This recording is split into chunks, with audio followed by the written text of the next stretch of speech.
Hello বন্ধুরা, কেমন আছেন আপনারা? আশা করি সবাই ভালো আছে। আঁখি লাইফস্টাইলে তোমাদেরকে স্বাগত জানাই। আজকে চলে এসেছি সকালবেলা উঠে এক নতুন ব্লগ নিয়ে। এই যে আঁখি ঘুম থেকে উঠেই চা খাচ্ছে, ওই যে দিদিভাই ওখানে খাচ্ছে বলে ওকেও ওইভাবেই সেম টু সেম খেতে হবে। মানে বাড়িতে যদি দুটো বাচ্চা থাকে, ছোট বাচ্চা সবসময় বড়দের নকল করে, আর এ তো একদম নকল করার ওস্তাদ। দেখতেই পাচ্ছেন যে কীভাবে খাচ্ছে চা।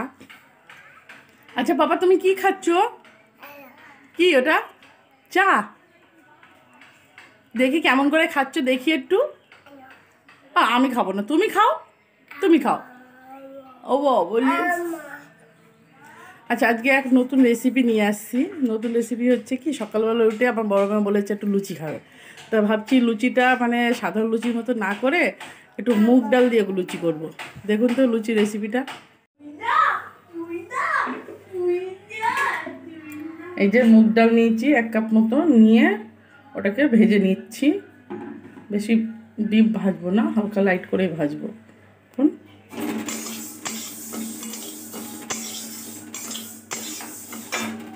অনেক সময় মানুষের ছোলার ডাল ভরে কচুরি, বাজারে যে কচুরিগুলো পাওয়া যায় ওর মধ্যে কিন্তু ছোলার ডাল ভাজা থাকে। আমি মুগ ডাল ভেজে করব, সেটা দেখুন কীভাবে করছি। খেতে জাস্ট ফাটাফাটি হয়।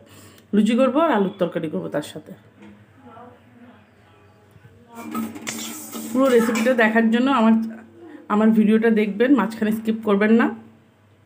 আর যারা আমার চ্যানেলটাকে সাবস্ক্রাইব করেনি, প্লিজ আমার চ্যানেলটাকে সাবস্ক্রাইব করে দেবেন। তাহলে কি আবার নিত্য নতুন ভিডিওগুলো আপনারা পেয়ে যাবেন। মুগ ডালটা আমি সিদ্ধ বসিয়ে দিয়েছি। আস্তে আস্তে সিদ্ধ, বেশি সিদ্ধ হবে না, কতটা সিদ্ধ করি সেটা আমি দেখিয়ে দিচ্ছি। আর এই যে ময়দার মাপটা নেব, এতে একটু ময়দাটা বেশি লাগে। আমরা গণেশ ময়দা ব্যবহার করি, কেন গণেশ ময়দায় লুচিগুলো ভালো হয়, তারপর পোকা থাকে না। অনেক সময় লুজ ময়দায় কী হয়, পোকা থাকে, কেন বাচ্চারা খাবে তো, এই জন্য আমরা খাই না। আপনারাও খেয়ে দেখবেন, গণেশ ময়দার লুচি কিন্তু ভীষণ ভালো হয়।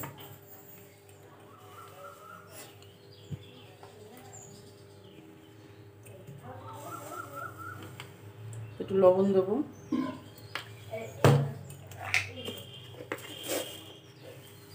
চিনি দেব। লুচি করার সময় সবসময় একটু চিনি দিতে হয়, তাহলে কি লুচিটা একটু মানে মিষ্টি মিষ্টি হালকা হালকা হলে ভালো হয়, খেতে টেস্ট হয়। এবার ময়নের জন্য তেল দেবো, রিফাইন তেল। এবার এটাকে ভালো করে মাখিয়ে নেবো। আগে প্রথমে করে নেবো, তারপর মাখিয়ে নেবো। তেলটা দিয়ে মাখানো হয়ে গেছে, আর জলটা দিয়ে আমি ময়দাটাকে মাখাচ্ছি। ময়দাটা ভালো করে মাখিয়ে নিয়ে কিছুক্ষণের জন্য, 1/2 ঘন্টার জন্য রেখে দেবো। একটু তেল কভার করে দিয়েছি মাখানো ময়দাটার মধ্যে, আর ঢেকে রেখে দেবো। ময়দা মাখানোর পর ওটাকে ঢেকে রেখে দিলে লুচি বা রুটি খুব ভালো ফোলে, আবার নরমও হয়, খেতে খুব ভালো হয়। আমি সবজির জন্য আলুটা কেটে নেবো। এবার দেখবো যে ডালটা কতটা সিদ্ধ হয়েছে। সিদ্ধ হয়ে গেছে, আমি ছেঁকনিতে ডালটাকে জলটা ঝরিয়ে নেবো, ডালের জলটাকে। ডালের জলটা ঝরে ততক্ষণ আমি কড়াইটা বসিয়ে দিলাম। আলুর তরকারিটা ভাবছি করে নেব। একটা জিনিস মাথায় রাখবেন, ডাল যখনই সিদ্ধ করবেন পুরোটা গলে যেন কাদা কাদা না হয়ে যায়, মানে আঙুল দিয়ে টিপলে যেন বোঝা যায় যে ডালটা সিদ্ধ হয়ে গেছে, ঠিক ততটুকুই সিদ্ধ করবেন।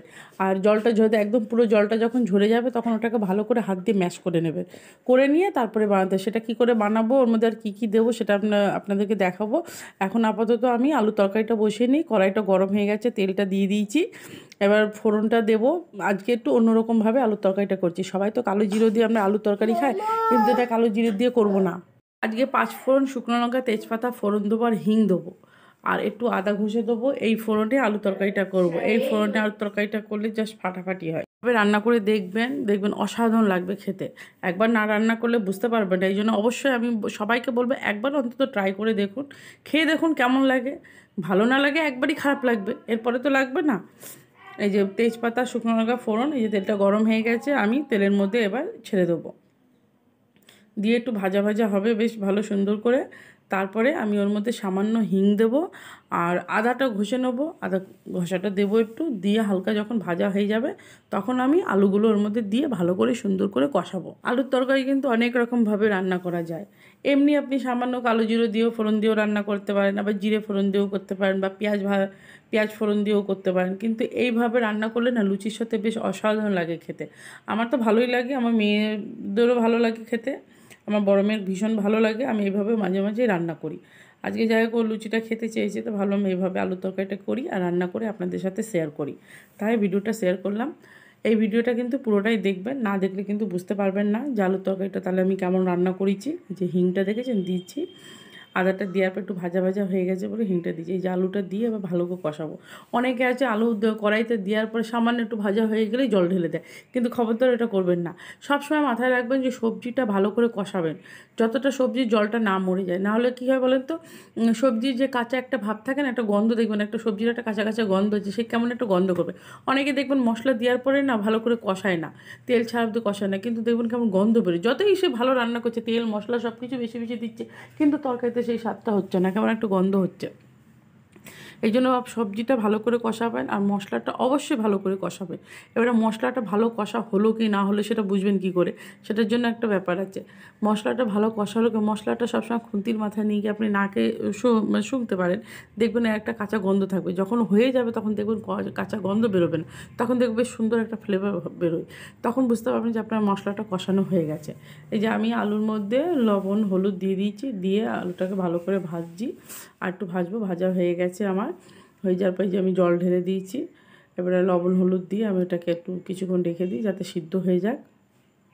আর যেটুকু লবণ আর হলুদ দরকার ছিল আমি আবার পরে আবার দিয়ে দিচ্ছি, কারণ ভাজার সময় সব লবণ হলুদ আমি একবারে দিইনি।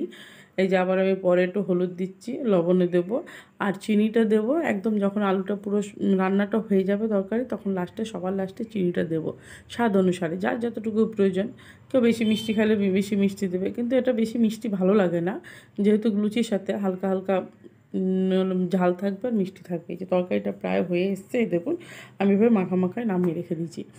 এবার অন্য একটা ধোয়া পাত্রের মধ্যে আমি তেল দিয়েছি, তার মধ্যে একটু হিং ফোড়ন দিয়েছি। এতে আমি মুগ ডালটা যে আমি জল ঝরিয়ে রেখেছিলাম হাতে ম্যাশ করে নিয়েছি, সেটাকে আমি এর মধ্যে কষাবো সুন্দর করে। একটু হিং ফোড়ন দিয়েছি, হিং ফোড়ন দিলে লুচিতে বেশ ভালোই লাগে। লুচিতে যেমন ওতে দিয়েছিলাম আপনাদের দেখালাম, আমি আলু তরকারিতে দিয়েছি।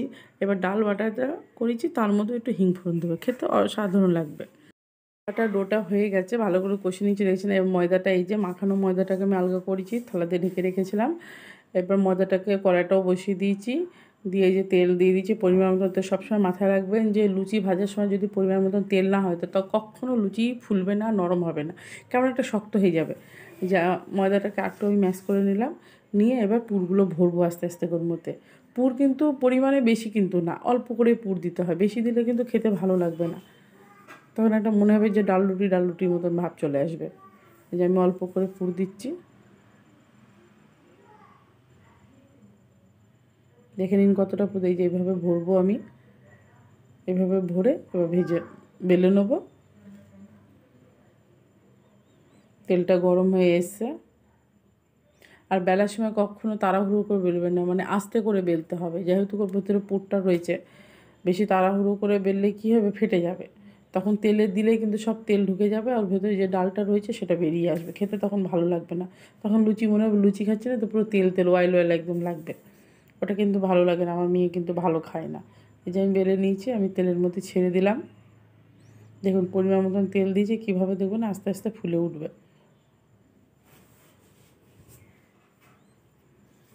আমার ভিডিওটা যদি আপনাদের ভালো লেগে থাকে, তা আপনাদের কাছে রিকোয়েস্ট করছি আমি, আমার চ্যানেলটাকে অবশ্যই আপনারা সাবস্ক্রাইব করবেন, লাইক করবেন, আর কমেন্ট করতে কিন্তু ভুলবেন না। যদি কিছু জিজ্ঞাসা বা বলার থাকে আপনারা অবশ্যই আমাকে জানাবেন। দেখুন ফুলে উঠছে, দেখুন কীভাবে। তেলটা যদি কম দিতাম তাহলে ফুলে উঠতো না, প্রত্যেকটা লুচি এভাবে ফুলে উঠবে।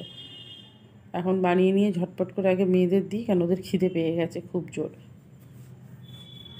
এই জন্য আর বেশি দেরি করব না, আগে ওদেরকে দিয়ে দিই, তারপরে আবার দেখাবো। একটু লাল লাল করে ভেজে নেবো, বেশি সাদা সাদা থাকলে ভালো লাগবে না খেতে, যেহেতু। এই যে আমার এখান থেকে এক এক করে ভাজবো এবার। আগে থেকে আমি থালাটা দিয়ে যাই, দুজনকে দিয়ে দিয়েছি। এই যে আমার বড় মেয়ে খেতে বসে পড়েছে, ছোটো জনকেও দিয়েছি, না তো উনি তো রাগ করে বসবে। যে ওনাকে একখানা দিয়েছি বলে ওনার একটু রাগ হয়ে গেছে, উনি আবার দিদির পাতের থেকে পরে দিদির থেকে সব তুলে নিচ্ছে। মানে ওনাকে দিদিকে যেমন দিতে হবে ওনাকেও তাই দিতে হবে, সেম টু সেম একদম, নাহলে ওনার মাথা গরম হয়ে যায়। ওই যে দেখুন কীভাবে তুলছে দিদির পাতের থেকে তরকারি।